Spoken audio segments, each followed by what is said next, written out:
Alright, we're on location. We left the Tall Bike Roastery Lab.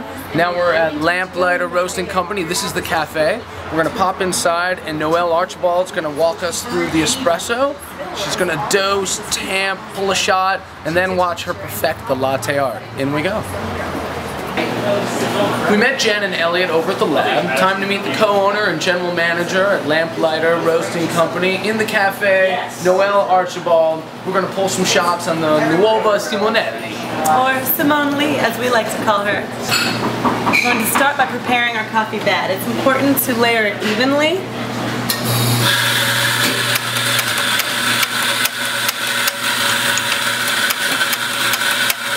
Light settle.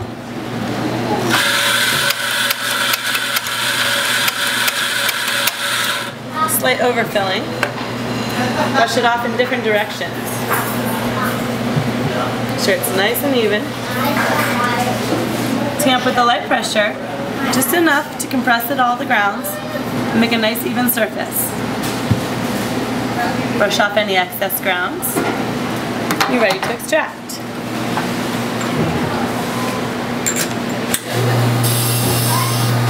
Now Noelle, what are your markers at this point that everything's going just the way it's supposed to? Well, you'll begin to see espresso start pouring between 2 and 9 seconds. We vary our methods a little bit every day based on how our espresso is pouring on that particular day. What type of bean it is, how many days out of roast, even the temperature will let you know how you need to pour your shots. So we really do things a little bit differently because we're not just pulling to a standard volume. We're using volume as a guide, but more importantly, we're judging taste and look and smell. We're almost finished the extraction here. If we filled these all the way up, it would be a full 2 ounces. We pull a ristretto, so they're coming out just a little bit below that. So as a customer on the other side of the table, what am I looking for? I can see the modeling, the tiger striping, and the beautiful crema. This particular blend, this particular blend's getting a really heady crema. Sometimes we have a bean that will give almost a red flecked crema on top. It'll have more or less, but one thing you can be sure of, good espresso always has crema.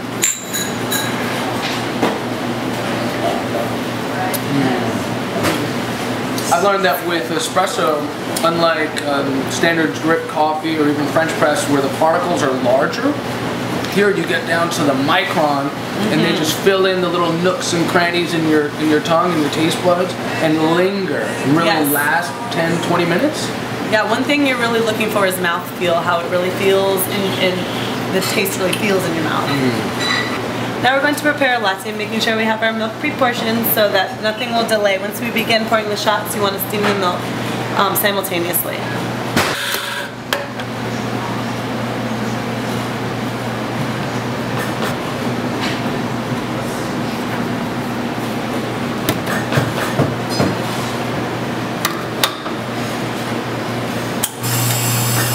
When you're on the other side of the counter in a cafe, you're checking out a new spot, what are you looking for from a barista to let you know even before that coffee hits, they know what the heck they're doing?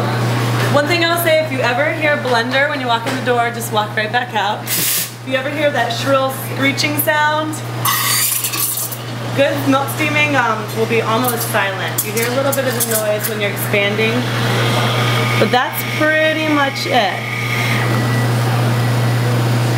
I'm also looking to see, are they proud of the beans that they're serving, is there a care and knowledge, that kind of thing. Here we have the milk is blended, our espresso's in the vessel we're going to serve. We're trying not to break the crema yet. And now,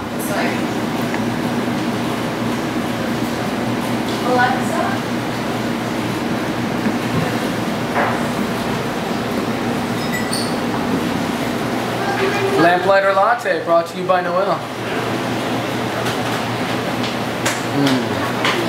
I love how the rosette stays in place even when I sip. You'll notice a good latte should be fully blended, but you'll notice when you pull it back, foam only goes down about 1/4 of an inch. And then the rest, but it should still all be kind of one blended texture. Again, I'm more looking for texture and mouthfeel. Yes. Well, let's give it a try. Alright, for my final exam, I'm gonna take everything that Noelle's been talking about, put it into action. I've got a nice clean portafilter. Time to fill the bed, the basket, evenly. There comes the dough. I'm spinning around the portafilter to get it evenly filled. With inches, I bring it over here, let it settle, come back over, fill some more. With all that, you did a little extra settling, so I would go for a really light tamp. A light tamp, okay. So now I want to groom.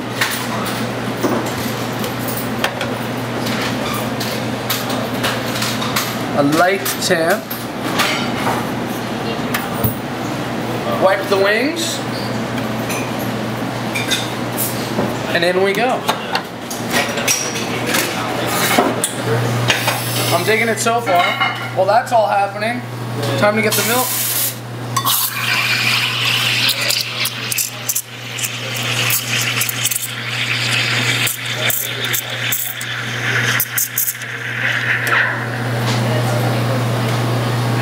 Let that settle. Get rid of all the big bubbles. How's the coffee looking? 26, 27, 28.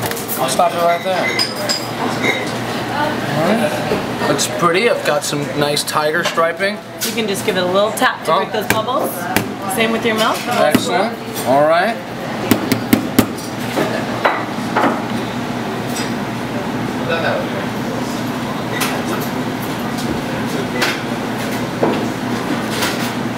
Hey, not awful. I'll come back for another lesson, but thanks to Noelle, I'm learning my way through a latte. Now you know why this oenophile has fallen in love with a new berry, and we walked you through some of the best brewing methods, from French press to Chemex, the dramatic vacuum pod, finishing up with espresso and latte art. I hope you've discovered something new about coffee. So let's recap. Espresso and latte preparations are where the barista's art really shines. Start by grinding the beans to order and preparing the coffee bed evenly. Tamp with light pressure, 25 to 40 psi, and replace the group head. You should see coffee start to flow around the 5-second mark, and we're looking for total extraction between 25 and 30 seconds. If you're making latte, steam the milk simultaneously. There's debate between latte and cappuccino. The cappuccino ratio is typically 1/3 espresso, 1/3 steamed milk, and 1/3 microfoam. A latte has more milk and less foam. Either way, garnish with latte art and enjoy. Black coffee.